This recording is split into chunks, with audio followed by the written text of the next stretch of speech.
you positive heads out there. Thanks for tuning your beautiful brainwaves into another episode of the Positive Head Podcast, where we are firmly convinced that creating success and happiness is rooted in understanding the ultimate nature of reality and the fact that as human beings, we are all immensely powerful fractals of the one and only source consciousness which creates and animates all things. After years of exploring this awe-inspiring truth on this podcast, I'm super excited to announce that we are now going even deeper down the rabbit hole on the new late-night style consciousness-elevating talk show called Optimistic, which features none other than you, the listeners. Optimistic is taped out of the epic, spaceship-esque 8-bedroom property we call the Mystic Manor that myself and the rest of the Optimistic crew now navigate reality from in Venice Beach, California. And you are invited to come experience a Mystic Manor immersion week with us. During your week-long stay, you'll enjoy unique workshops, chef-prepared meals, one-on-one time coaching and consulting with me, and even co-creating magic with me as a guest on both Optimistic and an episode of the Positive Head podcast. When I started this, my aim with these immersive retreats was to facilitate the ultimate spiritual upgrade and tune-up, so to speak, for our guests while providing them with one of the most memorable experiences of their lives. And I'm happy to say that as of this recording, every guest at the end of their trip so far has told me that they have had a profound and transformational experience at the Mystic Manor and that they definitely want to come back. All that being said, we only have a limited number of spots available between now and next July. And as of this recording, about half of those spots are already filled. So if there's any part of you that is screaming, yes, I want to come, I feel like I need to be there, go now and book a slot with me to discuss how we can put our heads together and make it happen at calendly.com/talkwithbrandon. I know for some people there is also that little voice in their head saying, why not? I can't get off work. I can't afford it, and on and on and on. But, really Henry Ford, I think, said it best. Whether you think you can or think you can't, you're right. And I'm confident that where there's a will, there's a way. And I'm personally committed to doing everything in my power, including discounts and payment plans, to get you here if it is something that truly feels like a huge yes for you energetically and like you're meant to be here. Once again, the link to book time to discuss with me is calendly.com/talkwithbrandon. That's spelled calendly.com/talkwithbrandon. All one word, of course. And book in some time and look forward to seeing you soon here at the Mystic Manor.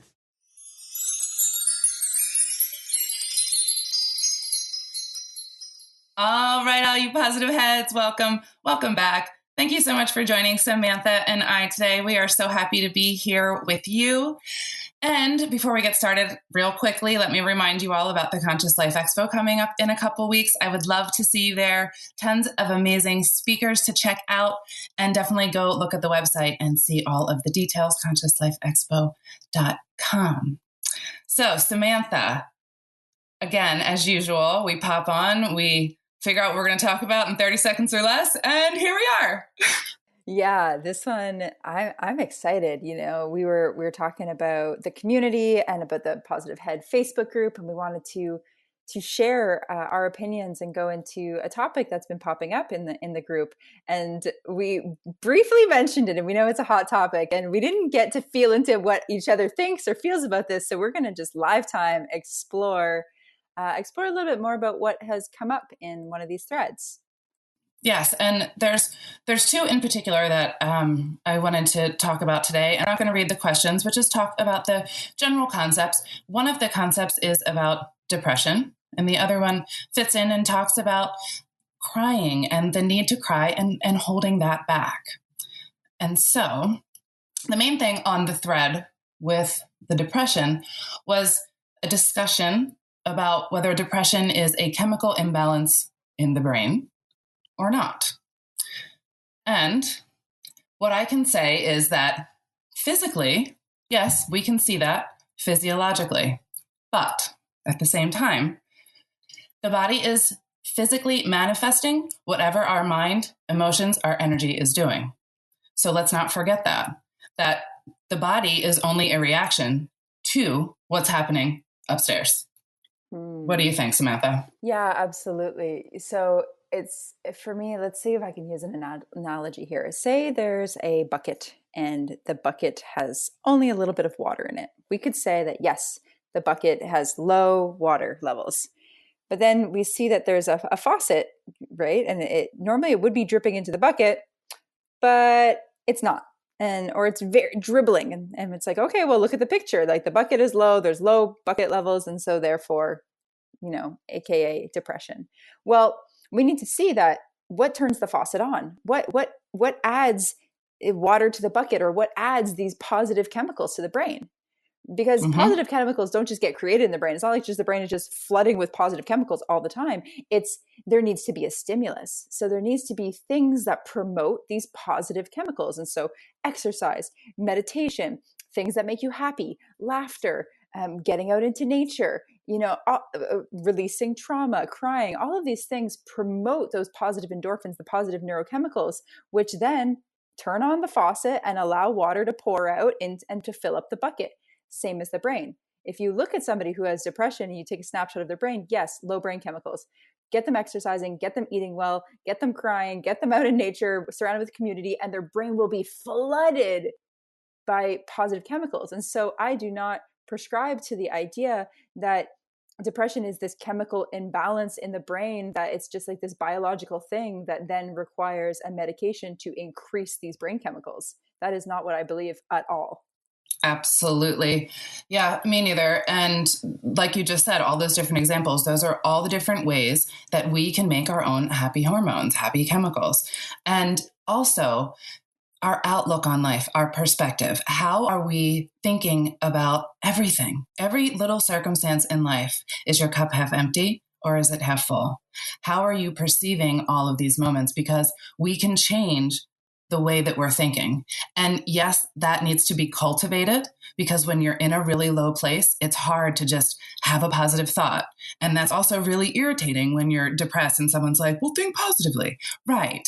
Because it's really hard to do, but we have to cultivate it. So we need to catch ourselves in those moments of thinking this thought that I don't want to have and switch the thought. And the more we can practice it and the more we can do it, then it becomes a habit. I wish this was on video right now, because I'm spiraling my hands. I'm making a spiral with my hands, either downward spiral or upward spiral. Everything is energy, and energy moves and it spirals. So think of it as a cycle. When we're depressed, our depression makes equals low brain chemicals, equals negative thoughts, equals negative feelings and negative behaviors, and it kind of spirals. And it's really hard, because an energy in motion stays in motion until something comes and whacks it out of motion, right? Like we've all heard, an object in motion stays in motion until something knocks it into a different pathway. So it's important to know that, yes, thinking positively and changing your mindset will help your depression. You also need to know that the depression is trying to prevent that. So you need to know that there are obstacles and forces against you, and you need to be aware of that, and you need to be stronger than that. You need to say, what is one little tiny thing I can start to do to change that energy, to shift that spiral from a downward spiral to an upward spiral? It's not going to happen right away. It's not going to go from depression into elation. It's going to be a slow and steady rewiring of the energetic of that spiral. And so you need to start slow and set a plan for yourself. Every day, if there's one little tiny thing that you can do that will add in a little bit of positivity, a little bit of upward energy into your life, that compound over time will make massive shifts. Absolutely. And when you're in a really dark hole, you really need help, because to pick yourself up from your bootstraps isn't so easy. Ultimately, that is what you have to do, because you are the only one that can heal you. But we need a lot of help when we're in that type of position. So if this is you listening right now, I urge you to reach out to a friend, reach out to a counselor, anybody who you can talk to just get the weight off. It's really important to get help. And on the other, I'm gonna jump in with Yeah. that, because when I was going through the depths of my depression, I found I was reaching out to friends, and they were just saying like, "Oh, well, just feel better, just do this," and they weren't helpful. My counselors were like, "Well, there's a drug for that. We can just put you on this Xanax or lorazepam or Paxil," and I'm like, okay, nobody has good solutions. My doctor was like, "Oh, maybe you just need to go on the birth control pill again." And I'm like, I'm still on it, and there was just no help from the traditional sense. And so I highly recommend, what helped me was reaching for therapists or counselors or practitioners that are holistic. So typing in holistic or embodied or somatic or integrated, where it's, because there's two different models at play. There's that old model of like talk therapy and drug therapy, which in my opinion, in my experience, both personally and clinically, does not really work. It does not heal anything. It just masks symptoms and puts a band-aid on things. And then there's the other modality where we actually go into the body, we release the emotions, we transmute the emotions, we add in positive, life-enhancing things. And those two models are very, very different. And so know which sources to go to, know which books to read, know which counselors to seek out, and interview them before hiring them to help you with your health. Yeah, super, super great point. And I also want to say that if you're in a position where you're really, really low and you feel like that you need to take a pill to get you out of this, fine, but know that you're using it as a Band-Aid only, and you're only using it temporarily, because you have to do all of those things that Samantha just explained. If you're not doing that stuff at the same time, then you will always stay on this pill, because you're not doing anything for yourself to get yourself up out of the hole. The pill's not going to help ultimately. It will just, if you're in a dangerous place, that's the only time that I say, all right, go ahead. It's kind of like when you get your arm cut off and you have to go to the emergency room. In that type of situation, if you need the pill, you take the pill for a Band-Aid, but please know this is not a long haul. You have to do the personal work. It's very important. Absolutely. I've worked with several clients that have been on antidepressants for 20 or 10, 20, 30 years, and they're not happy. Nope, never. So maybe they don't have the suicidal thoughts, or maybe they don't have the crazy ups and downs, but they're numb. They're not happy. They've never felt happy. And once we wean off of their antidepressants and we get them doing the positive, life-enhancing activities, behaviors, thoughts, they're happy for the first time. And so I'm not shaming using antidepressants. I think that there is a time and a place, like Erica said, and in my belief system, it is not the solution. And we've seen it. We've worked in clinical practice. We've worked with thousands of people now. It's not a solution for healing. It is a Band-Aid. And so with that knowledge, you get to really ask yourself, well, what is it that's making me feel so depressed? Is it my lifestyle? Is it the way I feel about myself? Is it my parents? Is it my job? Like, what is it? And what can I do about it? How can I reclaim my power? How can I reclaim my mind and my body and my life?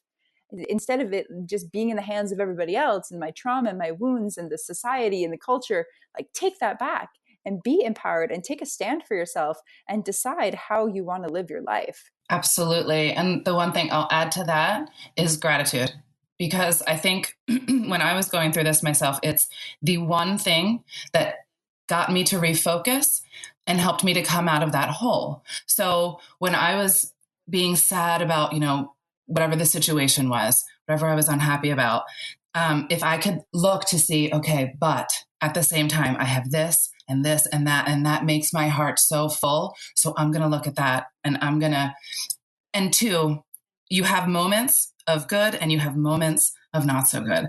And in those moments of good, when you're experiencing happiness, say to yourself in that moment, I'm going to remember this the next time I feel like shit, the next time I'm in that hole, I'm going to remember this moment and feel this love again, because it's easy to visualize once you've already had that placement, that experience. You can bring yourself right back.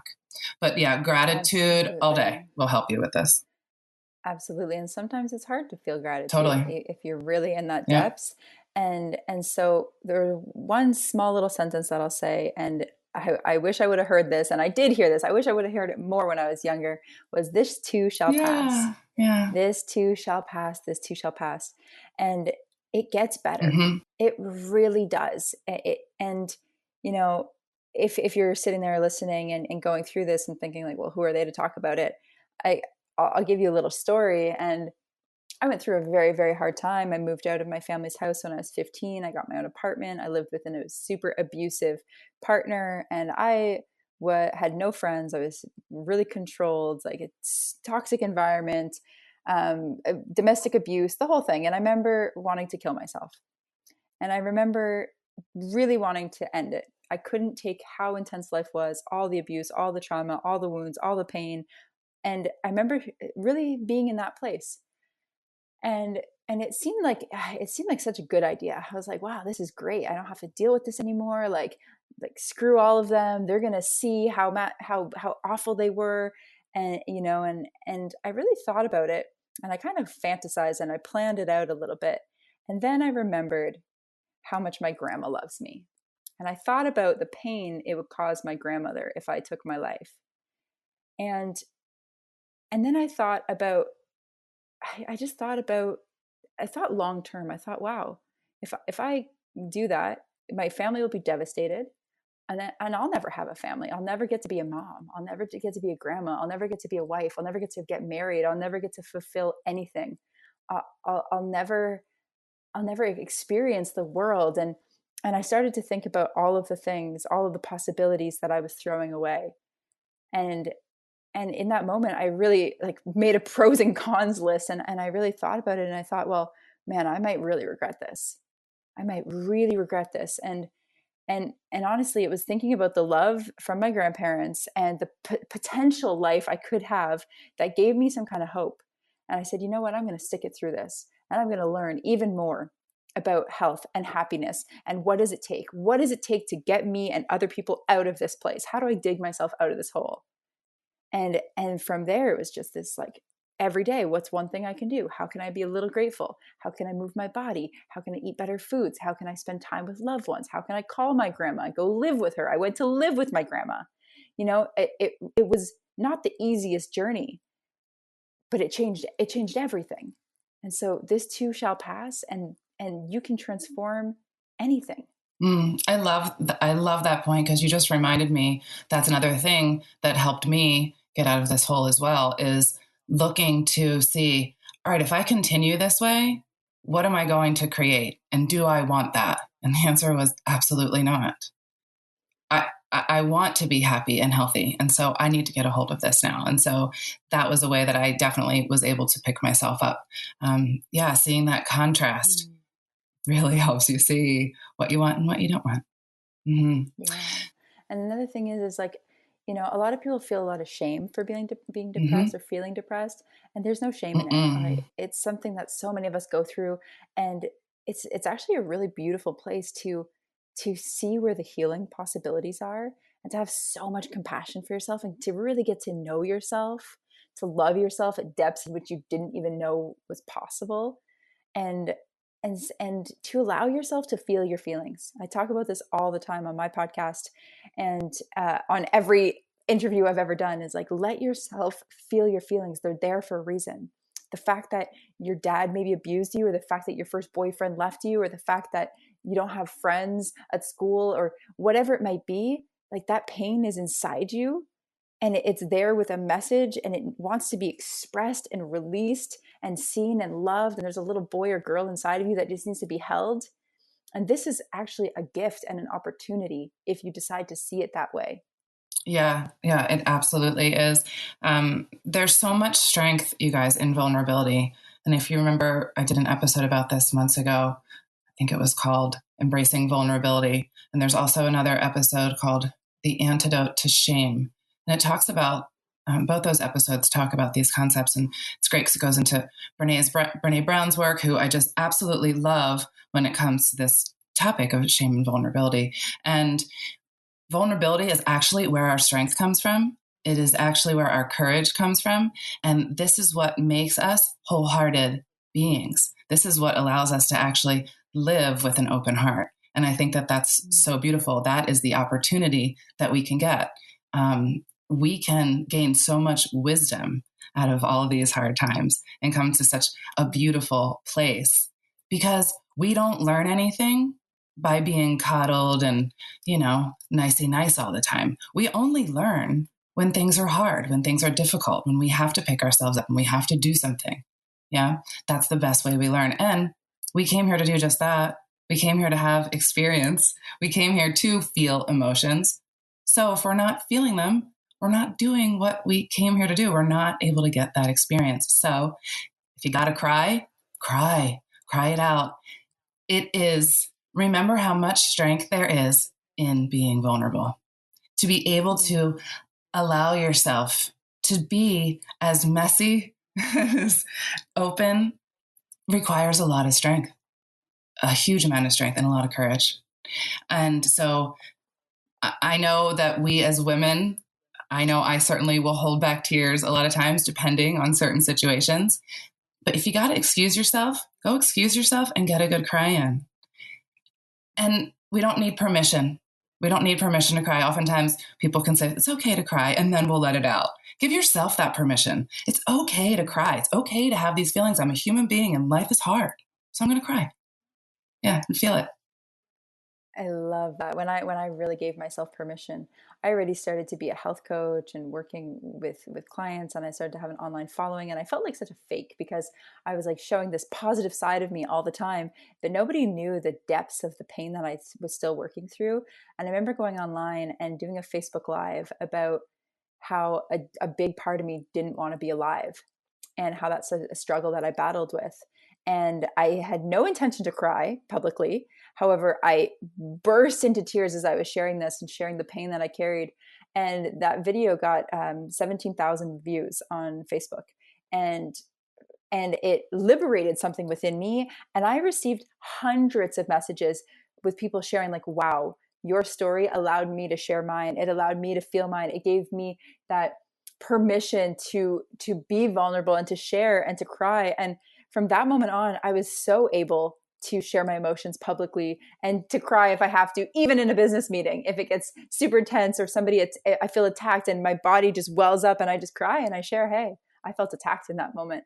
And what we're doing is we're rewiring how we get to react and interrelate in the public or in our relationships or even with ourselves. Because for so long, we've been told that the feminine, the emotions, are weak and they're bad and they don't belong in the public and you need to like shove them down.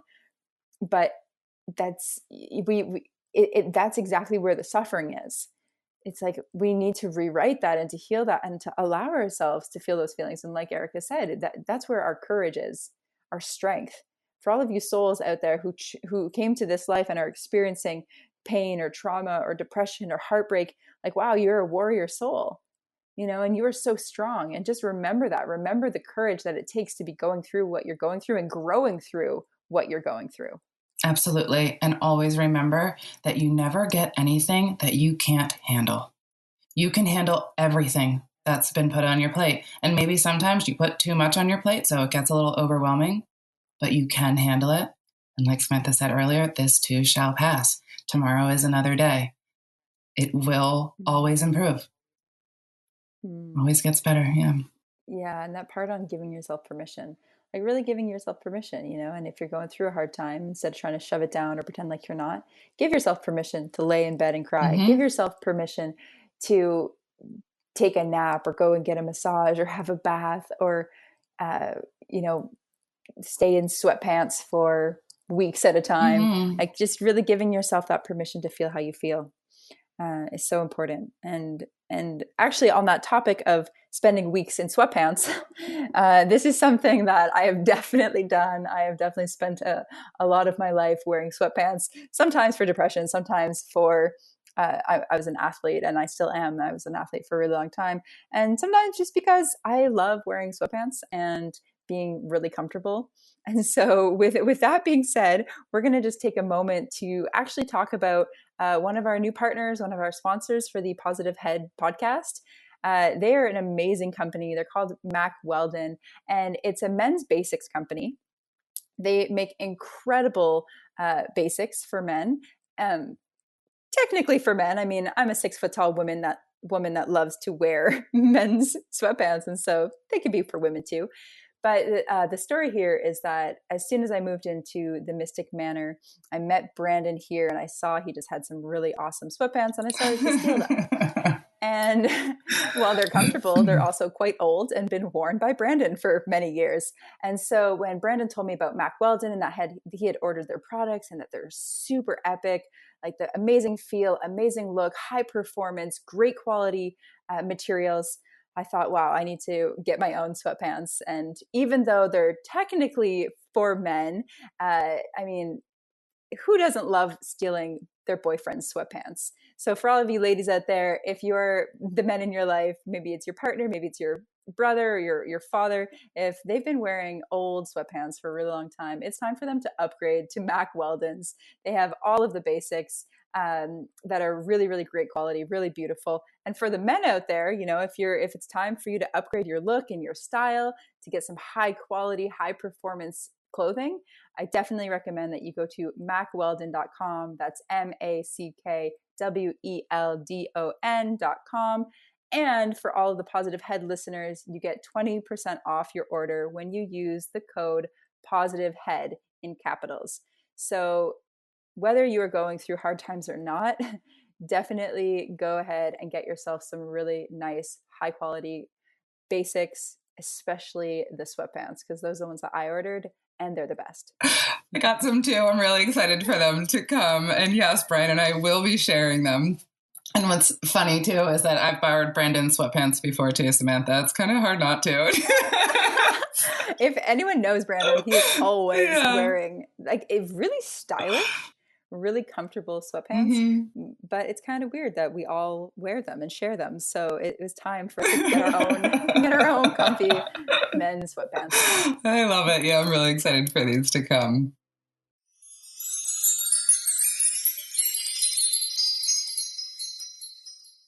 Okay, so any other words of wisdom before we head out of here for the day, Samantha? Yeah, one of the things that, to close up on the depression talk, one of the things I noticed is that there's a lot of groups on Facebook specifically for anxiety and depression, mental health, and I actually find that it's almost kind of insidious, where it's just like promoting depression almost, and it's like the memes about depression, and it's like people complaining together, but not in a health promoting way, but more like a club of depression. Like, yes. And if you're positive, you post something positive, it's like, get out of here. That's not the positivity club. It's the depression club. And while it might feel good to share and in that, and to have other people that you can like be depressed with, I'm just inviting people to consider, is this really helping me? Like, is this helping me move out of this? Or is this just keeping me in this and allowing me to associate and identify with this and build a community around this? Because a lot of people actually don't want to leave their depression, because now their community that they have online is surrounding their depression. And if they were to be positive and leave it, they'd lose their friends. And so we have to ask ourselves, like, what is the goal here? And who are the people, the practitioners, the communities where they can actually help me move through this? I'm so glad that you brought this up. This is one of the biggest blockages to healing that I've seen in my career.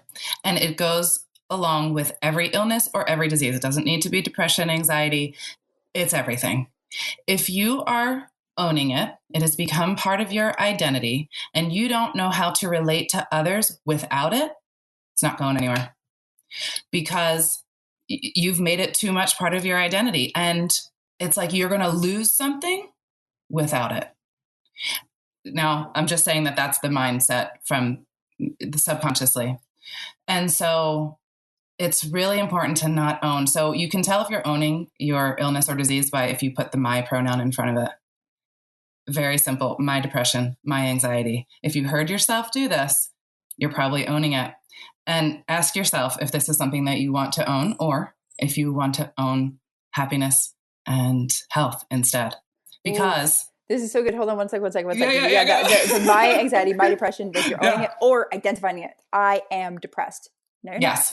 It's not a state. It's not an identity. It's I am experiencing depression. I am feeling depressed, because then you disassociate with it. It's something that comes in and can leave. But when you say I am depressed, That's your identity is now infused with it. And that is a very sticky situation to get into.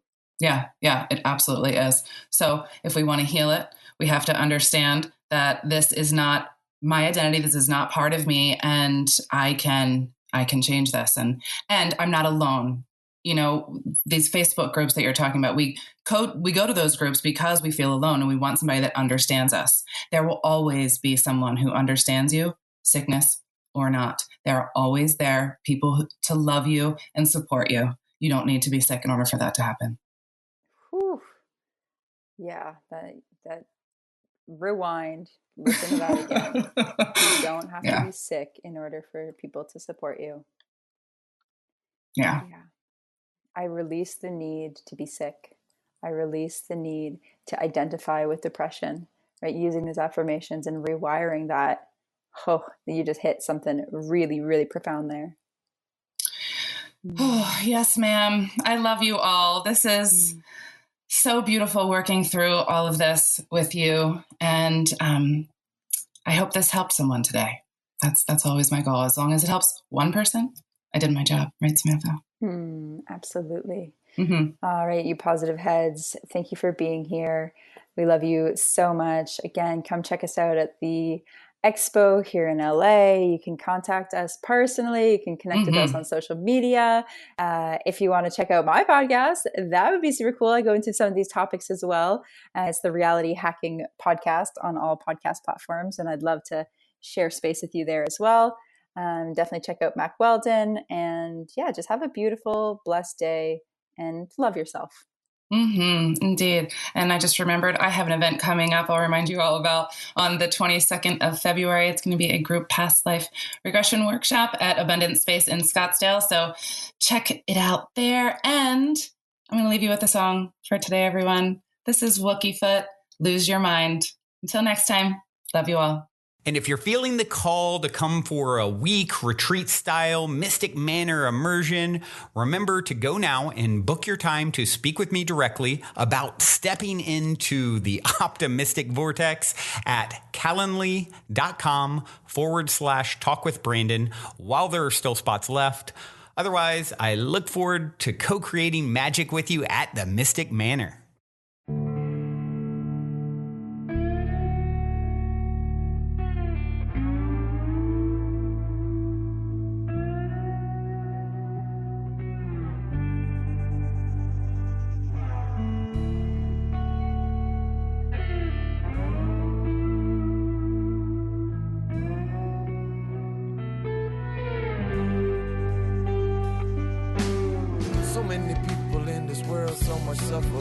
I see the river on fire, mountain crumbling.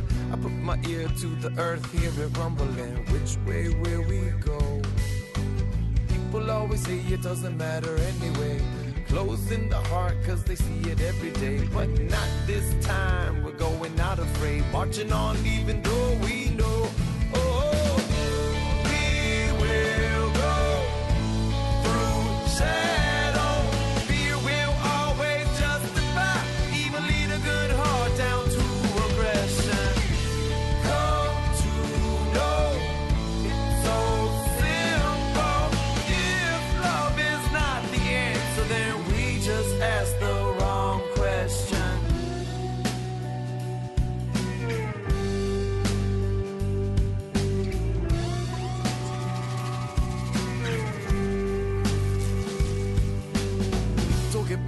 I can see just how it happens now. Seeds of doubt falling around, empathy is shutting down. All of the hatred in the world, see where it comes from defending a God or a job or a loved one. Apathy's a bad religion, only wants to spread. The longest journey ever's from the heart to the head. Like Theseus in the maze, following the thread. The longest journey ever's from the heart to the head.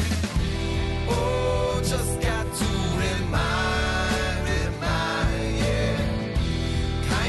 coming back to humankind, yeah.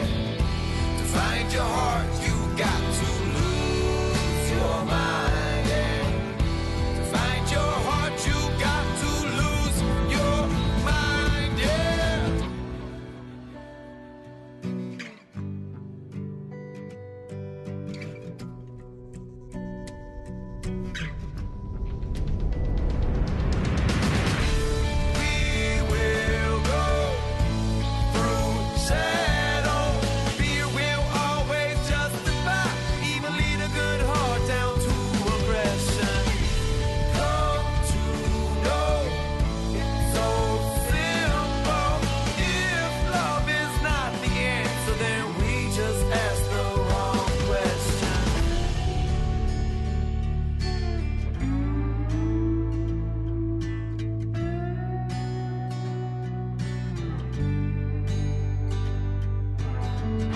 find your heart, you got to lose your mind. To find your heart, you got to lose your mind. To find your heart, you got to